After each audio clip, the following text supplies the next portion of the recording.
isang magandang gabi sa bawat isa. At maasa po ako na sa biyaya ng Panginoon ay mabuti kayong lahat. Nasa maayos na kalagayan sa bawat araw. Inaanyayahan ko po ang bawat isa na buksan ang inyong mga Biblia sa unang sulat ng Apostol Pablo kay Timoteo. Basahin po natin ang talatang 12 ng kabanatang 6.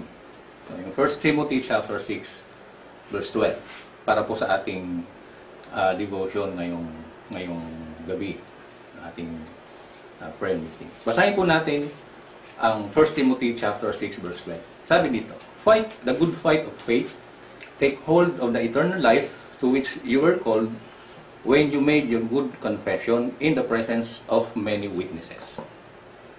Pagpalain nawa tayo ng Diyos sa pagkabasa ng kanyang salita. Merong mga tao na likas sa kanila ang pagiging mahinahon, gentle, kumbaga, kalmante. Nagugulumihanan na ang lahat, pero ang mga tao na may ganito, they are very cool. Yan. Parang hindi apektado ng mga nangyayari. Sila yung mga tao na ayaw ng conflict. Ayaw nila ng conflict.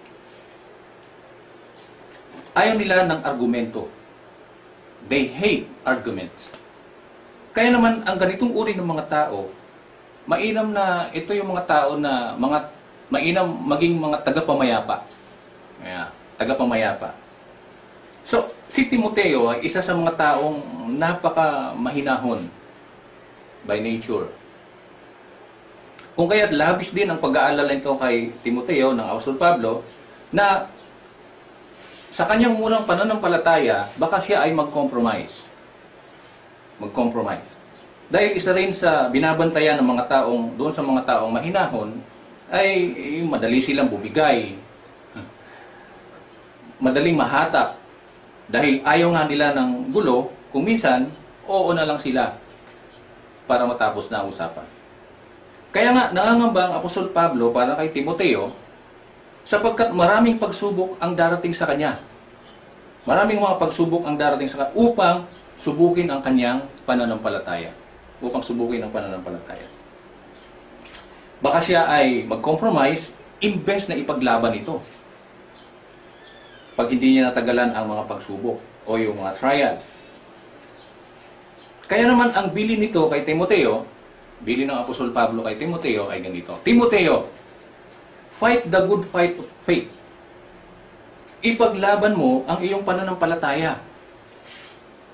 Take hold, sabi ng Apostol Pablo, take hold of the eternal life to which you were called when you made your good confession in the presence of many witnesses. Kabiling-bilin na ng Apostol Pablo kay Timoteo. At dito po sa bilin ng Apostol Pablo na ito sa kanya, meron po tayong tatlong bagay na ninanais ng Apostol Pablo na kanyang maunawaan natin at panghawakan. Di lang si Timoteo at present time tayo din. Una, kapag may mga bagay na pumipigil sa kanya para maglingkod sa Diyos, he was to resist. Timoteo, i-resist mo ang mga bagay na ito. He was to resist. Kinakailangan niya itong labanan dahil sa siya ay isang lingkod ng Diyos. Pangalawa, kapag hindi umaayon sa kanya ang mga nangyayari, sabi niya, he was to stay firm. He was to stay firm. Hindi siya dapat mag-compromise. At ikatlo, kapag mayroong mga tao na minamaliit siya at nais siyang iligaw, sabi ng Bible, pagdating ng araw, darating ang mga mapanlinlang na siyang magliligaw sa iyo sa iyong pananampalataya. Iba't ibang klase ng mga katuruan na naglalayong sirain ang iyong pananampalataya. Kaya yung pangatlo, sabi niya, kapag mayroong mga tao na minamaliit siya at nais siyang iligaw sa kanyang ministry, sa kanyang paglilingkod sa Diyos, pabagsakin ang kanyang pananampalataya, sabi niya, he was to stay on track. He was to stay on track. Huwag siyang lumihis. but rather magpatuloy sa kanyang sinimulan. Ang mga bagay na ito ang nais ipabatid ng Apostol Pablo kay Timoteo, na siya ay magpakatatag, palakasin ang kanyang pananampalataya sapagkat alam niya na susubukin talaga ito ng mga pagkakataon at ng mga sitwasyon sa buhay. Naroon yung matinding malasakit niya kay Timoteo sapagkat siya man ay sinubok din ng mga pagkakataon at sitwasyon sa kanyang buhay bilang isang lingkod ng Diyos. Naranasan ng Apostol Pablo na siya ay magutom, naranasan niya na siya ay mauhaw, naranasan niya na siya ay mabilanggo, mapahirapan, pero hindi siya nag-compromise. Yung sinabi niya, yung tatlong bagay, ito yung ginawa niya. He resist yung mga temptations. He stay firm sa kanyang pananampalataya at nagpatuloy siya. Hindi siya nag-compromise. Hindi siya bumitaw sa kanyang pananampalataya sa Diyos. Nanatili siyang matatag sa kabila ng mga pagsubok at kahirapan na kanyang dinanas. Nagpatuloy siya sa kanyang gampanin sa kalooban ng Diyos. Dahil para sa kanya, sa kanyang paglilingkod sa Diyos, si Kristo ang buhay. Si Kristo ang buhay. At pakinabang para sa kanya, ang mga kahirapan o yung sinasabi na kamatayan, ayon doon sa sinasabi doon sa Philippians chapter 1 verse 21, sabi niya, for me to live is Christ and to die is gain. So, that is why he has this strong authority to urge Timothy to fight the good fight of faith, to take hold of the eternal life to which he has been called when he made his good confession in the presence of many witnesses. Yon. Siguro, parang sinasabi niya, magpakatatag ka, Timoteo, para yung sinabi mo sa harap ng maraming mga saksi, natatayuan mong pananampalataya, ay magampanan mo. Hindi ka mawala. Dahil pag nagkagayon, itong mga saksi na ito, na sumaksi sa iyo, baka pagtawanan kanila. So, ganun na lamang ang pagnanais ng Apostol Pablo na balaan ang ating kapatid na si Timoteo. When we make our commitment to Jesus Christ, pakinggan po natin to, tandaan po natin. When we make our commitment to Jesus Christ, the world will hate us. Totoo po yan. Kapag tayo ay nag-commit sa Panginoon, kalaban natin ang mundo. Kaaway natin ang mundo. Okay? Dahil ang gawain ng isang mananampalataya ay taliwas doon sa gawain ng sanlibutan. Tandaan po natin yan. At ang mundo ay gagawa sa buhay mo ng mga bagay na mahirap mong tanggihan para ikaw ay ibalik sa dati. Ibalik ka doon sa dati mong buhay na iyong nakasanayan. Na hindi ayon doon sa kalooban ng Diyos. At sa bahaging ito ng ating buhay, dapat tayo maging matatag. Dapat na tayo ay manindigan sa ating pananampalataya. To fight the good fight of faith if you are truly a committed follower of Jesus Christ. Ipaglaban ang iyong pananampalataya. Ipaglaban natin ang ating paniniwala. Sinasabi na ang buhay daw, sabi na, ang buhay pananampalataya, sabi, ay para kang nasa isang labanan. Isang labanan. No? Pero unawain po natin na ang labanang ito ay hindi pisikal. Hindi po ito pisikalan. When we choose to follow Jesus Christ, there is something inside us na naglalaban. Merong struggle inside us. Gagawin ko ba ito o hindi? Gagawin ko ba ito o hindi? Pupunta ba ako doon o hindi? Yung mga bagay na nag-struggle tayo kung minsan. Kapag tayo ay nakipagkasundo sa Diyos sa pamamagitan ni Kristo, we are being born again. Di ba? We are being born again. Isinisilang tayo sa isang bagong pagkatao. nagiging isa tayong bagong nilalang ayon doon sa 2 Corinthians 5:17. At ang dati nating pagkatao ay wala na. At ito ay bago na. Ngayon, ang bagong pagkatao na ito ay nakikita sa pamamagitan ng kanyang mga gawa. When we choose to believe in Jesus Christ and to follow Him, ang resulta nito, yung mga mabubuting gawa. At ang nakakapansin nito, yung mga tao, those people around us, sila yung magsasabi na, oy, totoo nga na, follower ito ni Jesus Christ. Dahil nagbago na siya, iba na yung kanyang pagkatao kaysa dati. Sila yung magsasabi dito sa atin.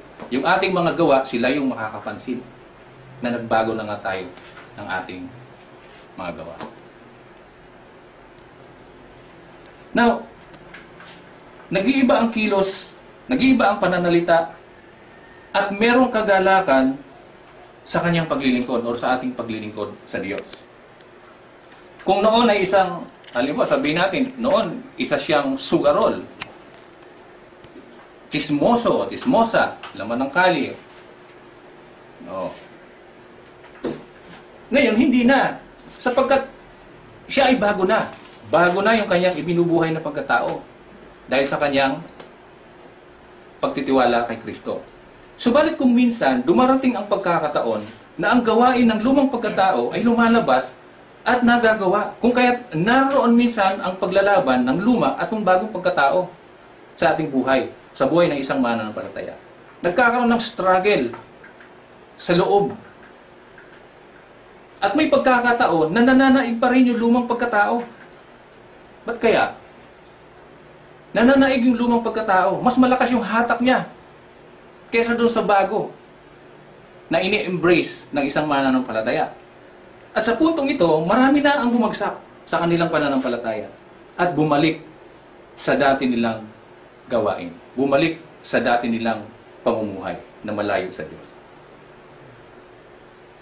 Why? Bakit kaya? Because they did not fight the good fight of faith. Hindi nila kayang ipaglaban, hindi nila na ipaglaban yung pananampalataya na niyakap nila. Kaya nga, gayon na lamang ang pagmamalasakit na paalalahanan ng Apostol Pablo si Timoteo na siya ay tumatag. Timoteo, tumatag ka. Dahil dadanasin niya ang mga bagay na ganito. Mag-struggle ka, Timoteo. Kaya nga, ito yung sinasabi ko sa iyo, fight the good fight of faith. Magpakatatag ka.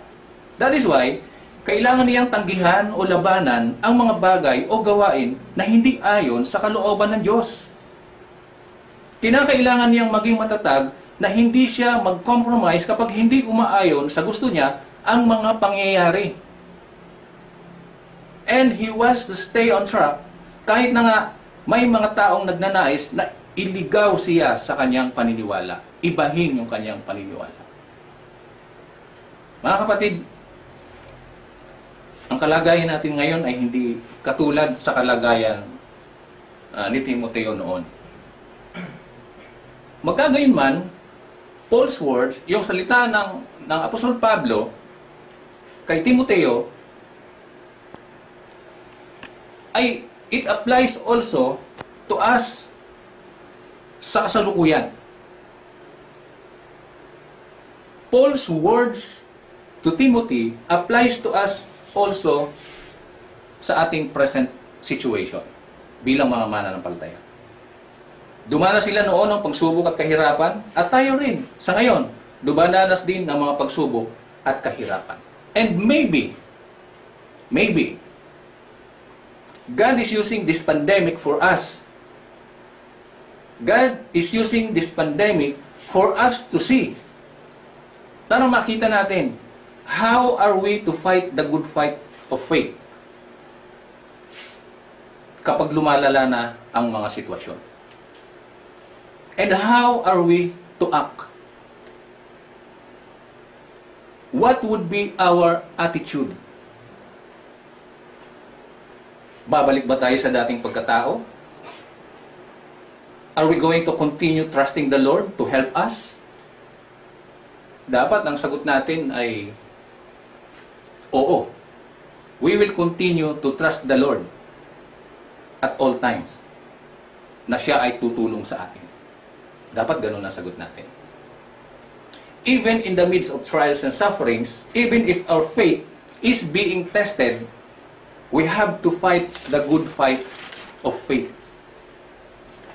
Knowing that God can and is able to help and sustain us by His grace. Amen? Kaya naman, in our present situation, Paul's words to Timothy applies to all of us today. That, una, we are to resist kapag may mga bagay o sitwasyon na nagtutulak sa ating gumawa ng mali. Pangalawa, we are to stand firm kapag ang inaasahan natin ay hindi umaayon sa nais natin. Dapat tayong manindigan sa tama. Alam natin kung ano yung tama. Panindigan natin ang tama. At huwag nating iti-twist na yung mali ay maging tama. Pangatlo, we are to stay on track. We are to stay on track. Magpatuloy tayo sa ating pananampalataya kahit na humihirap na ang mga sitwasyon sa ating buhay. Doon tayo tinawag ng Panginoon to follow Him. Nung nag-commit tayo sa Kanya, buong buhay natin, inalay natin sa Panginoon. So, ibig sabihin, kailangan nating manindigan sa ating pananampalataya. Kailangan nating magpakatatag, kahit na nga humihirap na ang ating kalagayan. So, nawa po mga kapatid ay nakapagbigay ng aral yung ating mensahe ngayong gabi dito po sa sulat para kay Timoteo, sa unang sulat ng Apostol Pablo para kay Timoteo. At ako po ay naniniwala na ito man ay para din sa atin sa kasalukuyan nating kalagayan. That we have to fight the good fight of faith, take hold of the eternal life to which we or you were called when you made your good confession in the presence of many witnesses. Gusto ko lamang pong ulitin at gagawin natin parang personal. Nasabi dito, sinasabi sa atin ng Apostol Pablo, fight the good fight of faith. Take hold of the eternal life to which we or I have been called when I made the good confession in the presence of many witnesses. Maraming salamat po at pagpalain po tayo ng Panginoon. Tayo po ay saglit na manalangin. Ama naming Diyos, salamat po sa gabing ito. Thank you Lord sa mga salita mo na nahayag sa aming kalagitnaan. Tunay po Panginoon na hindi namin kakayanin ang mga pagsubok at kahirapan sa mundong ito kung hindi mo kami tutulungan. Kaya po, tulungan mo kami sa pamamagitan ng iyong banal na Espiritu na maging matatag kami sa aming pananampalataya. Hindi kami matinag ng mga kahirapan, ng mga pagsubok na narito lang sa aming kapaligiran.